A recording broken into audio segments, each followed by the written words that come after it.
Olá pessoal, tudo bom? No vídeo de hoje vamos falar sobre a inflação. Esse vídeo foi uma sugestão de um dos nossos inscritos, o Vinícius. Ele pediu que fizéssemos aí um vídeo sobre a questão da inflação, taxa Selic, e vamos falar sobre isso nesse vídeo. Qualquer coisa que você queira saber ou que tenha alguma sugestão de vídeo, coloca nos comentários que eu faço com todo amor e carinho. Vamos lá, vamos falar aí sobre a inflação, esse grande vilão da economia. A gente está vivendo hoje um período de inflação no Brasil e os salários não estão acompanhando. E pode acontecer, vou falar isso no final do vídeo, a gente pode chegar num dos piores cenários, que seria a estagflação, ou seja, uma economia estagnada e inflacionária. Mas Bruno, o que leva um país a ter uma inflação alta ou descontrolada? São três fatores. O primeiro fator, de acordo com o mestre em economia, o Rodolfo Alves, a primeira causa é quando há um descompasso entre a lei da oferta e da procura. Quando você tem um produto, por exemplo, pão, um pãozinho, e muita gente quer esse pãozinho tende a aumentar o preço. Isso é inflação, então ele vai ser inflacionado. Oferta, procura. Procura, oferta. Se ninguém quer esse pão, naturalmente ele tende a cair o seu preço. Uma segunda causa também de uma variação da inflação que pode ocorrer também é quando você tem um monopólio ou o oligopólio de um produto.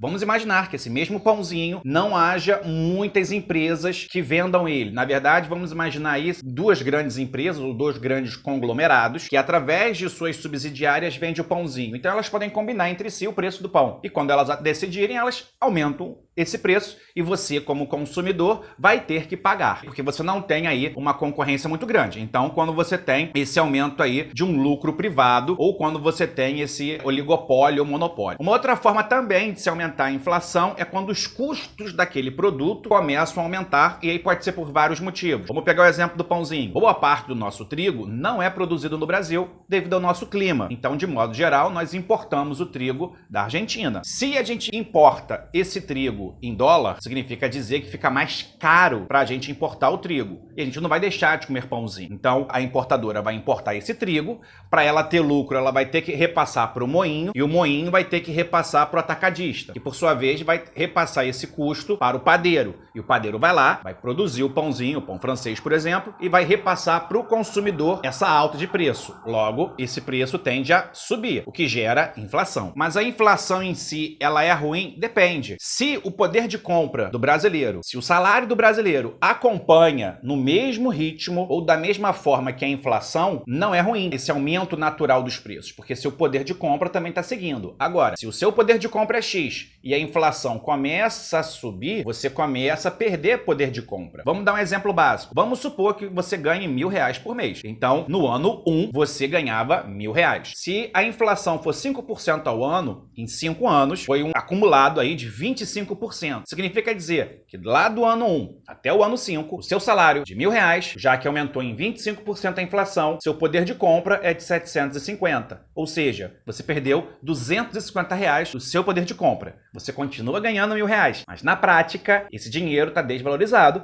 por causa da inflação. Bruno, como é que se combate a inflação? Quando a economia está aquecida, é natural que os preços aumentem. Uma das formas de você diminuir a inflação é através da taxa Selic, a taxa de juros que o Banco Central tem. Ela fixa um determinado patamar e no momento que aquela taxa de juros do Banco Central sobe ou desce, isso oscila a inflação. Por quê? Quando a taxa de juros está baixa, como agora, por exemplo, 2%, 2,5%, não é vantajoso na teoria. Vamos supor que eu, Bruno, tivesse R$10.000 para fazer alguma coisa, qualquer coisa, me sobrou 10 mil ao mês. Se a taxa de juros está, sei lá, 2% ao ano, não é tão válido para mim, isso na teoria, tá, gente? Na teoria, porque na prática é um pouco diferente. Não seria tão interessante para mim deixar esse dinheiro como num título do governo, porque ele vai me pagar 2% só ao ano. Então o que eu vou fazer? Vou comprar ação, de repente, vou abrir um negócio, vou comprar um carro, vou comprar algo. Então, repare, taxa de juros baixa, a economia, na teoria, ela começa a girar. Agora, vamos supor que para conter a inflação, o governo jogue a 10% a taxa de juros, como já tivemos no Brasil. Períodos atrás tivemos 10, 14% taxa de juros. Ora, se eu tenho esses mesmos R$10.000 numa taxa de juros a 10% ao ano, é muito mais lucrativo para mim comprar um título do governo e deixar meu dinheiro parado, porque ele vai me render 10%. Então, ao final de um ano, eu ganho 1.000. Então, por que eu vou comprar um carro? Não.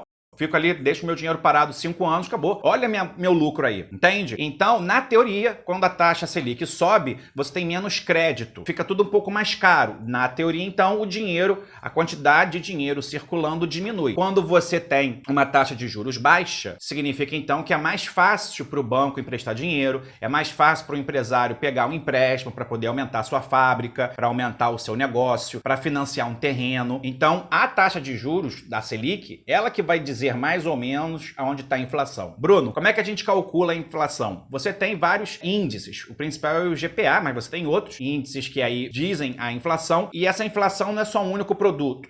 Uma série de produtos, principalmente ligados às commodities ou ao agronegócio, geralmente isso faz a inflação subir. Então, por exemplo, carne. Nós temos vídeo aqui no canal sobre o aumento do preço da carne. Isso faz a inflação subir. Nós temos aqui no canal vídeos sobre o aumento da gasolina. Isso faz a inflação subir. Tem alguns produtos chaves que todo mundo consome. Se todo mundo consome, esse produto sobe e aí gera mais inflação e aí vai gerar outros produtos também vão ser inflacionados. Bruno, como é que a gente combate, além da taxa de juros? Outras formas também, além de canetada na taxa de juros. Para você ter um aumento real de ganho dos trabalhadores, você tem que ter uma economia saudável. E aí você tem algumas formas. A primeira forma é a iniciativa privada começar a investir na sociedade, em projetos que geram aí emprego e gera renda. Mas para ela fazer isso, ela precisa ter alguns contrapontos. O primeiro, uma estabilidade política e saber que daqui a 5 anos ela vai continuar tendo aí uma economia perene ou governo perene. Porque o cara, quando vai investir no empresário, ele não pensa a curto prazo, ele pensa a longo prazo. Tipo, vou abrir uma fábrica. É muito dinheiro que eu vou gastar nisso. Então não é para abrir e ganhar, é ganhar ao longo do tempo. Então você tem que ter uma estabilidade econômica. A moeda é forte, o governo é sadio, não vai fazer nenhuma cagada no meio do caminho? Não, beleza, então eu vou investir. As leis daquele país, é burocrático demais abrir uma empresa, é burocrático demais poder contratar e mandar alguém embora, abrir e fechar uma empresa, isso tudo impacta, tá? No custo, o famoso custo Brasil. Então você tem como a iniciativa privada fazer isso ou o Estado. Mas para o Estado poder investir na economia, para gerar emprego, gerar renda e combater a inflação, porque as pessoas vão consumir, as pessoas vão começar a ter um poder de compra melhor ou maior, o Estado precisa gastar dinheiro. O Estado brasileiro, atualmente, ele é um Estado que está aí bem endividado. É óbvio que boa parte dessa dívida é meio uma caixinha de surpresa, porque você não sabe a quem você deve. Na verdade, sabe-se. É porque não se faz, nunca se quis fazer no Brasil uma auditoria da nossa dívida, tá? Porque senão vai mexer com grandes interesses, mas isso vai ficar para outro vídeo. Então, de modo geral, o Estado brasileiro pode também investir através de um endividamento. Ele vai abrir estrada, abrir rodovia. Por exemplo, vamos supor que o Estado brasileiro decida renovar ou melhorar todas as estradas brasileiras. Vai precisar de cimento, vai precisar de pedreiro, vai precisar de engenheiro, vai precisar de material. Então, tudo isso vai aquecer a economia, entende? E aí você vai criar mais empregos, você vai ter aí mais gente trabalhando, mais gente consumindo, e aí é possível que o poder de compra acompanhe a inflação. Lá no início do vídeo eu falei do momento crucial que nós estamos passando. Infelizmente, por causa da pandemia, muitos empregos foram perdidos, muitos empregos foram fechados. Conheço muitos empresários que estão desesperados porque as contas continuam chegando e tem que se fechar justamente por causa da contaminação, assim como muitos trabalhadores que perderam seu emprego. Então, no Brasil, atualmente, em 2021, você tem aí uma queda bruta na quantidade de empregos de carteira assinada no Brasil. Paralelo a isso, por causa do dólar alto, você tem uma inflação aumentando. Então repare que o que deu uma sobrevida a muita gente foi o auxílio emergencial do ano passado. Cara, não é nada, R$600, mas ajuda muita gente.